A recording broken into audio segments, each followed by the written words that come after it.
आज हम लोग वेल्डिंग पावर सोर्सेज के बारे में पढ़ेंगे कि वेल्डिंग के लिए हमें कैसे कैसे पावर सोर्सेज की ज़रूरत पड़ती है।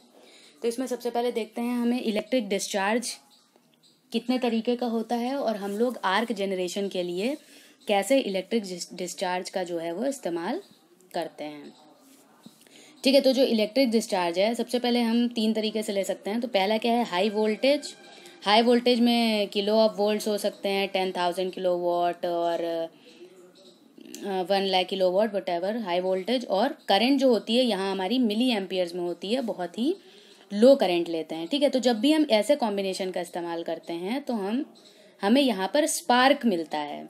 ठीक है, स्पार्क जो डिस्चार्ज मिलता है वो स्पार्क के जैसा होता है, जो कि क्या होता है, बहुत ही थोड़ी देर के लिए होता है। इसको हम सस्टेन ज़्यादा देर तक जो है वो कंटिन्यू नहीं कर सकते हैं। ठीक है, दूसरा टाइप का क्या होता है, मीडियम वोल्टेज में अराउंड थाउजेंड्स ऑफ वोल्ट के हिसाब से लिया जाता है। करंट भी लगभग आपकी मीडियम रहती है और जब ये कॉम्बिनेशन हम लेते हैं तो इससे हमें क्या मिलता है, ग्लोइंग मिलता है। जैसे आप एलईडी वगैरह का ग्लो देखते होंगे तो उस टाइप से एक ग्लो, हमें कंटिन्यूअस ग्लो देखने को मिलता है। ऐसे कॉम्बिनेशन का हम इस्तेमाल करते हैं। सस्टेनेबल हो सकता है, कंटिन्यू किया जा सकता है। जो मेन है वो क्या है, लो वोल्टेज। ठीक है, तो लो वोल्टेज और हाई करंट। ठीक है, लो वोल्टेज कितना, अराउंड 10 kVA या 20 kVA, अराउंड 100 किलो वोल्ट तक आप ले सकते हैं। और करंट आपकी जो होती है वो एम्पियर्स में हम लोग कंसिडर करते हैं। तो जब भी हाई करंट और लो वोल्टेज लेंगे तो हमें यहाँ पर क्या मिलता है, आर्क डिस्चार्ज जो है वो मिलता है और इसको भी आराम से सस्टेन किया जा सकता है। अच्छा, अब इसके लिए ये चीज़ जो है, लो वोल्टेज और हाई करंट, ये मेंटेन कैसे होगी?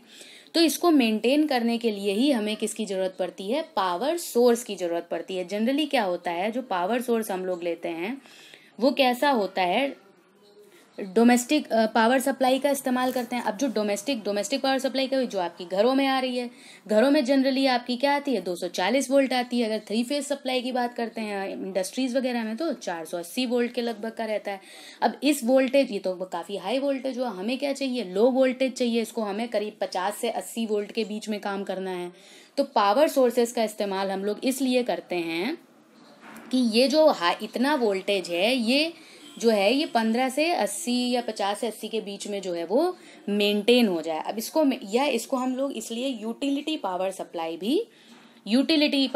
या यूटिलिटी लाइन सप्लाई भी बोल सकते हैं। और इसके लिए हम लोग क्या इस्तेमाल करते हैं, ट्रांसफार्मर्स का इस्तेमाल कर लेते हैं, जनरेटर्स का इस्तेमाल कर लेते हैं, रेक्टिफायर्स इस्तेमाल करते हैं। ठीक है, पावर सोर्स जो है आपका एसी और डीसी कैसा भी हो सकता है, ऑल्टरनेटिंग करंट भी हो सकती है और डायरेक्ट करंट भी हो सकती है। अब एक और चीज़ देखिए, जब आप ऑल्टरनेटिंग करंट का इस्तेमाल करते हैं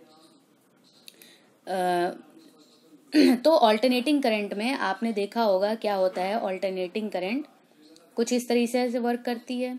ठीक है, ये पॉजिटिव ले लो, ये नेगेटिव ले लो। ठीक है, ये पॉजिटिव, ये नेगेटिव, ऐसे करके ये चलती रहती है। ठीक है, तो जब भी आप एसी इस्तेमाल करते हैं तो अगर आप पावर सोर्स का अरेंजमेंट देखें, ये मान लीजिए आपका पावर सोर्स हो गया, ये आपकी लाइन सप्लाई हो गई, ये आपका वर्कपीस है, इसको वेल्ड करना है। ठीक है, तो यहाँ पर पॉजिटिव और नेगेटिव सेट करने की ज़रूरत नहीं पड़ती है एसी में। ये क्या हो रहा है ना, अपने आप ऑटोमेटिक सेट हो जाता है। लेकिन जब डीसी लेते हैं तो डीसी कैसे सीधी दिशा में होती है, तो यहाँ पर हमें दिशा निर्देश कर देना पड़ता है। तो डीसी के लिए आपने पिछली क्लास में पढ़ा था कैसे 2 तरीके की पोलैरिटी हमें इस्तेमाल करनी पड़ती है। या तो आप डीसीएसपी ले सकते हैं, या डीसीईएन बोलते हैं इसको, या डीसीआरपी ले सकते हैं। ठीक है, इन दोनों में से किसी भी टाइप के आप पावर सोर्स का इस्तेमाल कर सकते हैं अगर आप डीसी ले रहे हैं। ठीक है, जनरली